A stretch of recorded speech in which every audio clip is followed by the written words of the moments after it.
Hello and welcome back to my channel, or if you're new here, hi, welcome to my channel. I'm Gianna and I am so excited to share some of my favorite romantasy book series with you guys today that I think are just great starting points if you've been wanting to get into the genre. I jumped into the genre last year and I have not been able to stop. So if you've been thinking about hopping into the fantasy or romantasy world, I've got you with my favorite series to start out with. And this is spoiler free, so don't worry. You can watch it all the way through and nothing that I say here is gonna be a spoiler.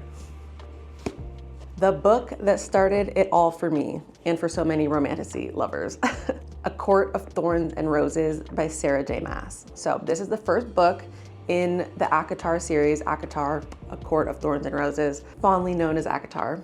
This is first in a series of so far 5 books. I believe there's gonna be at least 2 more. This is the best intro to romantasy ever. It has romance, it has a little bit of spice, and it has some really good world building, but there's still humans in it, and it's a good gateway drug into the romantasy fantasy world. So this is from the point of view of our female lead character, which Sarah J. Maas loves a female lead character, which we love. 19-year-old human woman named Feyre. So Feyre lives in this village with her family. It's her 2 older sisters, Nesta and Elaine, and then their dad. And they are super, super poor. And Feyre's taken the responsibility upon herself to hunt and make sure that her family survives. Through helping her family survive, she is introduced to the Fae realm. Essentially, the human and the Fae realms in this series are separated by an invisible wall, and they do not mix. But she ventures into the Fae realm of Empyrean, and this really just dives into the relationships that she makes along the way and her tenacity to survive, her willingness to want to help the blight that is coming over their whole land. And yeah, so there's world building, romance, spice. A lot of people say that they didn't want to finish this when they were reading it, and then they were told that they had to and they were glad that they did. I did not have that experience. I could not put this down the first time I read it. And I am now reading this series for the 3rd time. I've never done that in my life, aside from Harry Potter, but that doesn't count. So that is the first book in the ACOTAR series. Book number 2 in ACOTAR, A Court of Mist and Fury. In this book, Feyre is recovering from the trauma that she's been through and really dealing with the consequences of her choices and her actions that happened in the first book. Through a bartering agreement, she's forced to spend some time with a rival group, and this dives really deep into some more relationships. You see a little bit more of Empyrean, the fairy realm. There's definitely more romance and spice in this one. You're introduced a little bit to some evil Fae rulers, and one of my favorite things, you are introduced to what is commonly known as the inner circle. And I'm not gonna tell you who that is or when you meet them, but I love this book. This might be my favorite book of the series, either this one or the next one. Book number 3 in the ACOTAR series, A Court of Wings and Ruin, also known as ACOWAR. And it's not called ACOWAR for no reason. Feyre is playing politics in this one. She's trying to unite the Fae amongst themselves, and she's also trying to unite Fae and human, which is really her whole goal. She wants everybody to be able to live in harmony. And so she's fighting really hard for that in this book. A lot of action, more romance and spice, and we get to see more of Empyrean, which is cool too. Since the last book was so action-packed, we get a bit of a reprieve with A Court of Frost and Starlight. See how small it is? So this is really just a little novella in between the main books, and it's just a nice break. You kind of get to dive into the day-to-day life of the inner circle, and it's kind of more of just getting to know them on a little bit of a deeper level, and it's a much needed break from all the craziness of the first 3 books. And it kind of starts diving into different POVs, which is kind of fun. The last book in the ACOTAR series so far, there's gonna be a couple more, but so far this is the last book, and this is A Court of Silver Flames. Completely different in the sense that we're now seeing things from the point of view of Nesta, one of Feyre's older sisters. Nesta is definitely the most fiery out of the 3 sisters, and she's also the least forgiving to herself and her traumas. So this one is really following her self-discovery journey and her journey of just being intertwined in the Fae world. This one's really good. This is a lot of people's favorite, I don't think it's my favorite, but I mean, I love it. But what I will say is it definitely picks up like halfway through and on. There's a big theme of friendship in this one, which is just really sweet and I love it. And there is romance and there is spice. And the spice is around different people than it was in the other books. So that is ACOTAR, A Court of Thorns and Roses by Sarah J. Maas. The best series to jump into romantasy, in my opinion. Okay, and now we are on to Throne of Glass, also by Sarah J. Maas. The first 3 series in this video are gonna be in the Maas universe. So, Throne of Glass, this consists of 8 books, and Throne of Glass is the first one. So, different world from ACOTAR, but similar in the sense of like how the time period feels, meaning there's no electronics, there's human, there's fae, but this one is a little less on the romance, especially at first, in the first few books, and heavier on the fantasy and the world building. One of the interesting things about this series is that fans have taken it upon themselves to read them in all kinds of different orders, and a lot of people have different opinions on how to read them.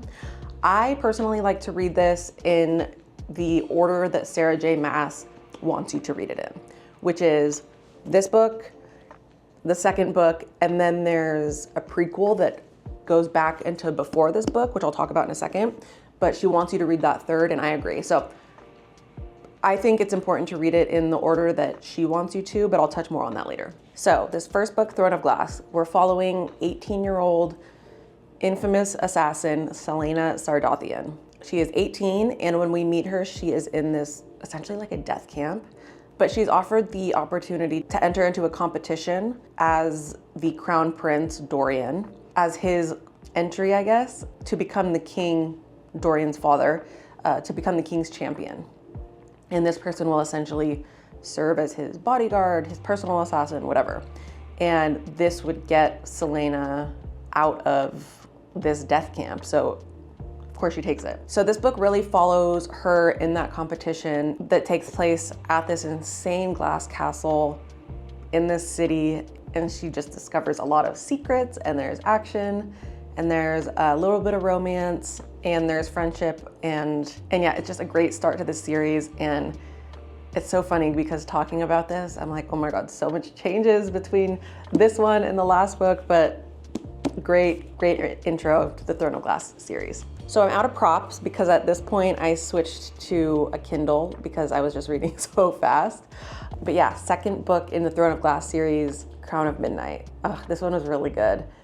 It essentially follows Celaena some more in her assassination duties, and she's uncovering more things about the royal line and about the castle and about the city, and she is juggling feelings for multiple people, and she's also trying to seek some justice, and you learn more about the world, and it's just another really solid book. I can't really say too much else about without giving it away, but it's great. And there's a little bit of spice in this one, not a lot, but a little bit. So third in the Throne of Glass series is Assassin's Blade. So again, this is a prequel to the first 2 books, but Sarah J. Maas wants you to read it third. So that's how I read it, and that's how I like.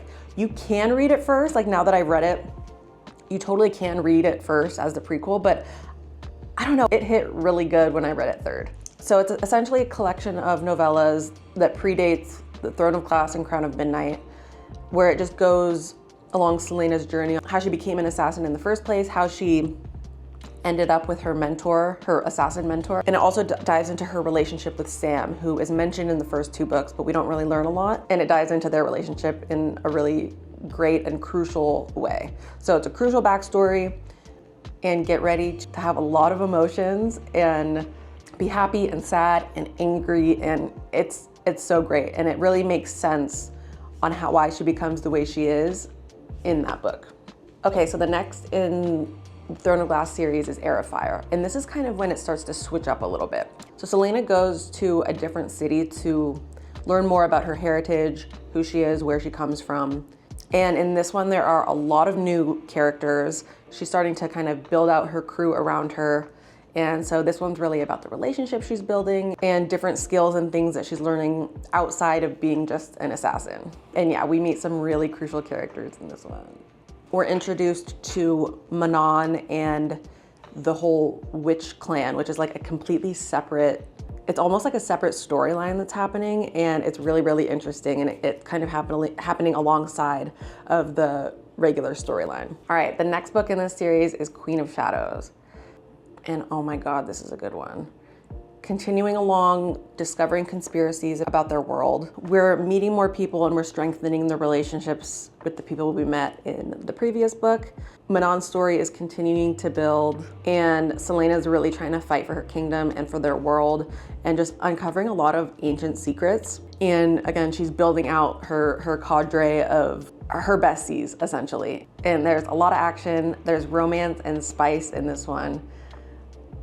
And you may or may not fall in love with a few of the characters.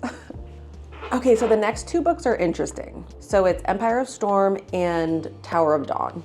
And these books are interesting because they're two different storylines, but they're happening at the same time. So when I was first on like Book Talk and stuff, and people were saying to do the tandem read, I was like, I'm not gonna do that, that sounds insane. Now that I've read it, I understand why they said that. It's because as you're reading through Empire of Storms and you're following Selena and her group do their thing, Tower of Dawn, you're following Kale, who is introduced to you in book one. And it's kind of his storyline, but they're happening at the same time and they kind of overlap. And the next time that I read this series, I actually might do the tandem read. If you look it up online, you can see like, read this chapter here, then this one, then this one, then this one. And I actually think it would be really interesting. And I think it would feel like one big book instead of reading them separately. But if you do want to read them separately, like I did the first time, Empire of Storms is Selena and her crew essentially trying to prepare for what they're feeling like is this impending war. There's a lot of betrayal, there's a lot of trials for her to prove herself, and again, a lot of action and spice and romance. And then with Tower of Dawn, as that's happening kind of at the same time, it's following Kale in his journey to try to find alliances in a separate part of their world. And I won't say too much there because I don't want to do any spoilers, but it almost feels like a totally different world. Not world as in like a different magic world, but it really feels like he's in a different country, which is kind of cool. And there is also romance and spice in that one. And then Kingdom of Ash, the finale, the last book in the Throne of Glass series. It's epic, it's action, it's romance, it's spice. It's death, it's friendship. It is like, at this point, you've come to learn all of these characters and you feel like you've gotten to know them. And so much happens in this one that there are resolutions for things that you've wanted resolutions for. And Sarah J. Maas, I think, really ended the series with a bang. And it feels like you just grew with this girl and with her group. And it really just ties everything together. And yeah, it feels like you're watching the finale of a crazy show as you're reading the book, which is how the last book of a series should feel. Okay, on to series 3, which is the last one in the Sarah J. Maas universe. So Crescent City. There are currently 3 books out. That's all she was signed on for with her publisher, but she's made a lot of comments that there's gonna be more. This Crescent City world is so much different than ACOTAR and Throne of Glass. What I mean by that is, it isn't present day in the way that we know present day. Like, it's not Earth and like, you know, but it's present day kind of in the sense that they have electronics. They have phones and TVs and they wear jeans. But there's also magic and fae and all these different creatures. And in this one, the world building is insane. And there are a ton of TikToks and a ton of memes talking about how like reading ACOTAR and Throne of Glass is just like do. And then you start reading Crescent City and you're flipping between pages because you're like, wait, what kind of creature is that? And what's a veneer? And what's a demonaki? And what's a sprite? And what are all the different houses? So my tip for Crescent City, and this is what I did, is to have a note either in your phone or your computer or whatever, somewhere close by, where you write down the names of the houses and the name of the planet. They're in a planet called Midgard. Kind of keep notes on all the different types of veneer. So veneer are essentially all the magic folk. So fae, demons, shifters, these are all considered veneer. So I would say keep notes so that you can reference as you're reading. So the first book in the Crescent City series is House of Earth and Blood. And in the series, we have yet another female lead character. It is 23-year-old, half fae, half human, Bryce Quinlan, and that is our girl. We love Bryce. She is a party girl. She's hot. I mean, she is just, we just love her so much. And essentially this book is her quest for justice and for answers after some mysterious deaths are happening all around her in Lunathion. I don't know how to pronounce the city, Lunathion or Lunathion, but that's like Crescent City. I'm gonna say Lunathion. And so she has to work with this fallen angel. So essentially a long time ago in this world, like centuries ago, there was a rebellion. And this fallen angel was one of the people who rebelled, and now as his punishment, he has to work for the government. You'll understand when you read it, but essentially he's like a soldier for the government. And Bryce works with him on trying to get these answers about these mysterious deaths that are happening. And she learns a lot about her own past, things that she didn't know. And it's really great. And all three of these books are spicy. Okay, so the second book in the Crescent City series is House of Sky and Breath. Bryce is continuing on this journey. Instead of just trying to find justice for the deaths around her, she's learned more things about her world in general and the powers that be, and essentially the leaders of this world, and she's trying to find more answers around that. So she's uncovering ancient secrets. There's a lot more characters. There's friendship and love and spice, and a lot of different veneer, which is really cool. And again, that's like all the different magic folk. So there's mermaid shifters, and there's wolf shifters, and there's fae, and there's just all different kinds. And that makes it really interesting too, because you're learning about all these different kinds of people. And it's cool to think about all of them just like living in this city. And in this one, there is a twist that no matter how much I tell you that there's a twist, you're not going to see it coming. I could tell you it's the craziest twist in the world, and you couldn't guess it if you tried. So this is not a spoiler, but there is a twist. In the way I screamed when it happened, yeah. All right, and then the third and so far final book for Crescent City is House of Flame and Shadow.